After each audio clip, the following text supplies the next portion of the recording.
think there should be some regions of the country that offer better or worse protections to elders than others. I think that's why the time has come for a conversation between the federal government and the provinces on harmonizing and establishing norms for long-term care right across the country. Ottawa says it wants to move forward on its promise to create new national standards for long-term care homes. But as you can imagine, not all premiers may feel the same way. So can a unified approach work? How do governments make sure the same mistakes aren't made again when it comes to long-term care? It's Thursday, and I'm here with that issue. Chantal Hébert, Andrew Coyne, and Althea Raj. I'm going to start with you this week, Chantal. So we know that this was discussed today, their regular Thursday call. It's something that was in the throne speech. We heard the Prime Minister there. I am not sure how receptive provinces would be to this. How do you think those conversations will go? We also know from echoes from that phone conference between First Ministers that it's not really going down anywhere with any premier. There was no provincial buy-in. At this point, the federal intentions are vague. And a couple of points. One, the federal government doesn't have any on-the-ground expertise to fix long-term care. Two, each province has a different situation. What may be a priority in Quebec and Ontario, maybe not, or a different situation in PEI or Manitoba. I'm just drawing this at this point. And three, the federal government does not have the power to set the rules for home care or for home older care. It has its only power is the spending power. So it can say, if you don't do this and that, I'm going to withdraw funds. That doesn't sound like much of a solution when you have a crisis in healthcare. It's true, Andrew, that they have the money. And it would be clear that in some provinces, they don't have the solutions. Ontario and Quebec would be obviously the two blatant examples. So would it not be wise for provinces to at least consider this? I don't see why there's a federal role here, frankly, other than to give Mr. Trudeau something to talk about. This isn't like climate change, where the actions of provinces have spillover effects, not just for other provinces, but for the planet, and where there's a clear incentive for one province to free ride on the others. This is something that is entirely self-contained to each province. And the provincial governments are accountable to their citizens for the way in which they either well manage or poorly manage their long-term care homes. One of the things that's bedeviled the whole pandemic response is the lack of clarity at times about who's responsible for what. That allows each level of government to sort of point the finger at the other. That's been the case with healthcare for many decades, where this kind of each of them getting involved just blurs accountability.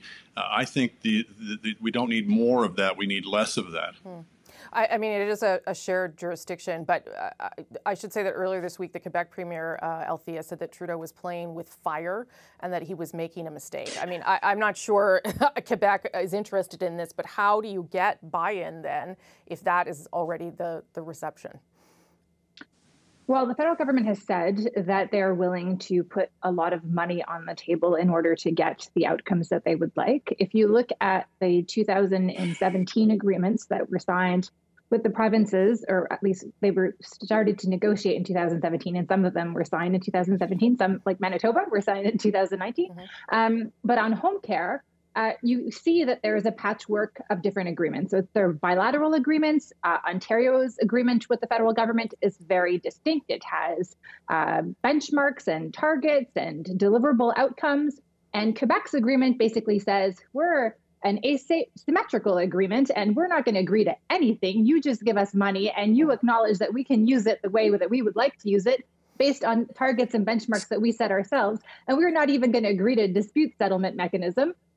So there is a pathway that already exists that the federal government could mimic when it comes to long-term care homes, so that would allow Quebec to say, we got money and we got to do what we wanted with it, and Ontario to say, we got money and based on the targets that we've negotiated with the federal government, we are using it in the way that we would like to see fit. I mean, the federal government has spent energy on like best case guidance scenarios for long-term care homes. They had a report in June on the best practices. So it's not that there isn't a role for the federal government. Lots of people have been criticizing the federal government for shirking its fiscal responsibilities when it comes to healthcare. And here Ottawa is saying, hey, we want to give you money. Tell us how we can give you money. Yeah, it just seems, though, Chantal, too, that the provinces, particularly Ontario and Quebec, are in a weakened position given the way they have managed long-term care.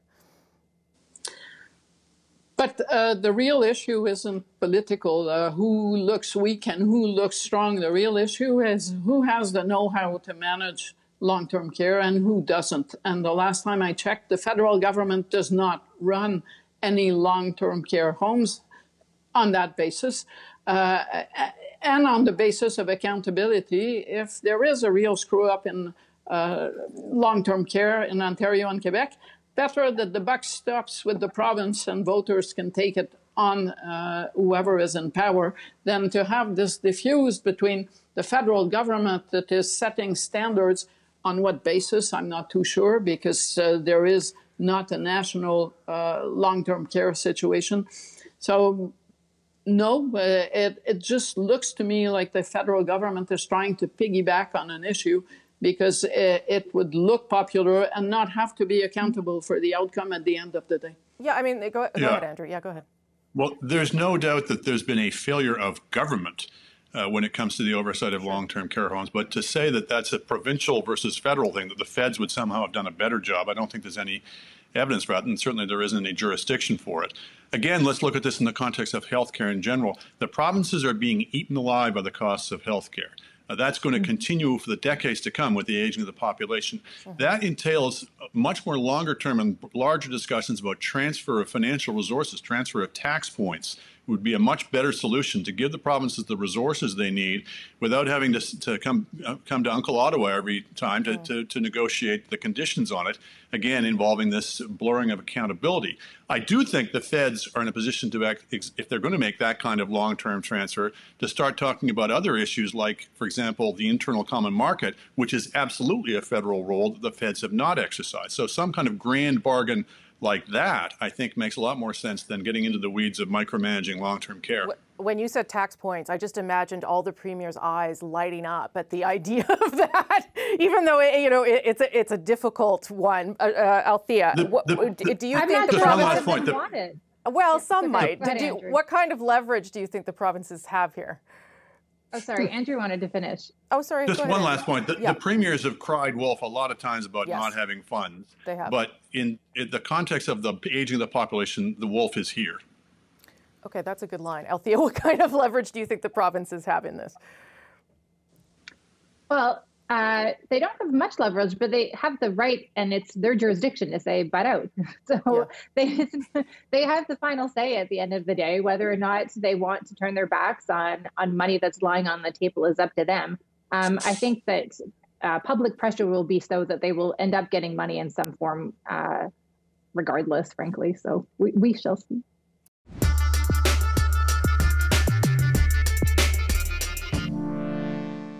Okay, let's move on to another story. This week marked 50 years since Canada established diplomatic relations with China. The Prime Minister was asked about the state of that relationship just days after the detained Canadians were granted virtual consular visits for the first time since January. Here's some of what he said.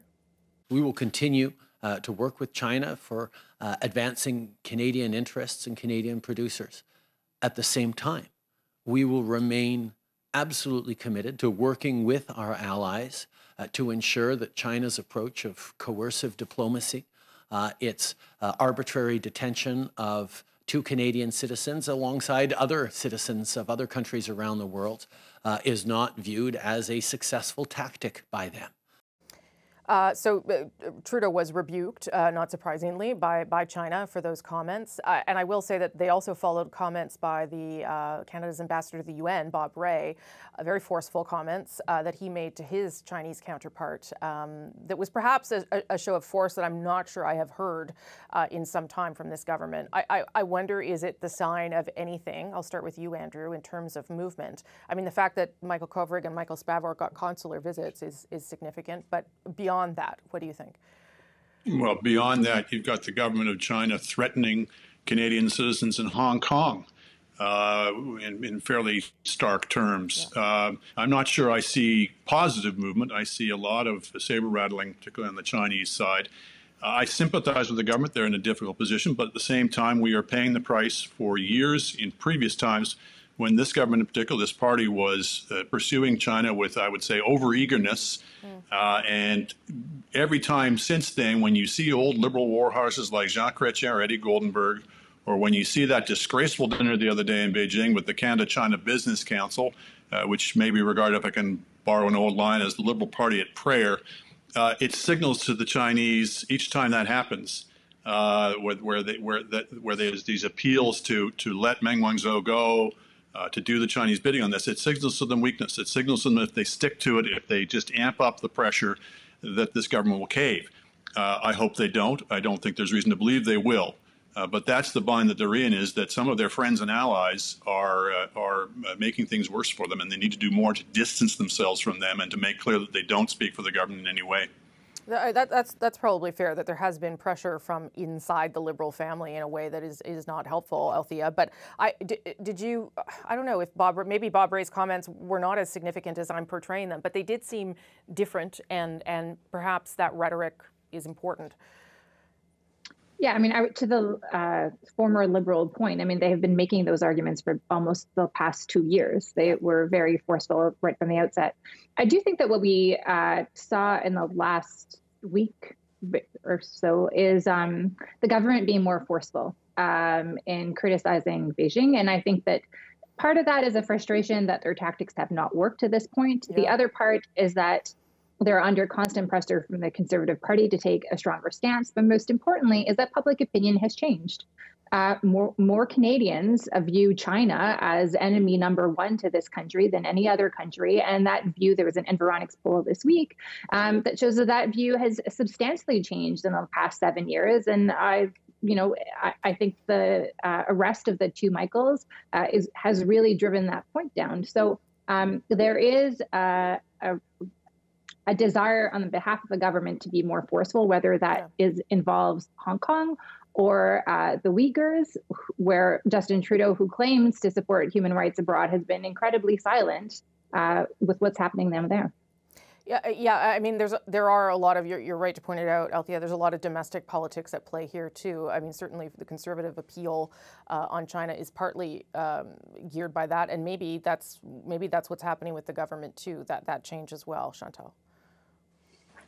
I believe that the ship has sailed away from Justin Trudeau's initial stance on China, and it has sailed. The government is stuck between pressure from corporate Canada and public opinion, and I think at this point it has made its choice, and its choice is, sorry, corporate Canada, but we're going with public opinion, because that is the reality of politics as things stand now, and the Chinese are certainly making it very hard for any other stance to be the stance of the Canadian government. But I believe that they resisted it for a long, long time, and now they are about to proactively embrace it. And in part because if you look at the political costs versus benefits, when you have an official opposition that is actually pushing you down that road, there is no gain that is possible for the Liberals to be had for any other position. But it does put them at odds with people who are used to have the government's ear in corporate Canada. I could name Power Corporation, to name just one, but who no longer have the same kind of audience, in the sense that, and I bring this back to something that is completely off the radar, political financing. In the days when big corporations finance political parties, the hearing was a lot more acute. In the days when actual people finance political parties, that phone line doesn't really work as quickly. Yeah, which is a good thing. I think we all agree. Althea and then Andrew, and then I gotta go. I'm just gonna add one more. Like, I don't remember the last time we heard from the government, we are developing a new foreign policy on this topic. Stay tuned. More details to emerge. I don't remember ever hearing that before, frankly. So it is interesting that not only are they planning on communicating a new foreign policy, that they're telling us they're working on it. Yeah. Last word to you, Andrew, on this. Yeah. Well, and one hopes that that involves some kind of coordinated effort with like-minded allies to tackle China en masse rather than one by one. We cannot allow them to play one country off against the other as they have in the past. Chantal wants and I to believe, one more time. Yeah. I believe on that the outcome of the American election is a really big card in the deck. Yeah, I think you're 100% right. Thank you, guys. Good conversation. I'll see you next week.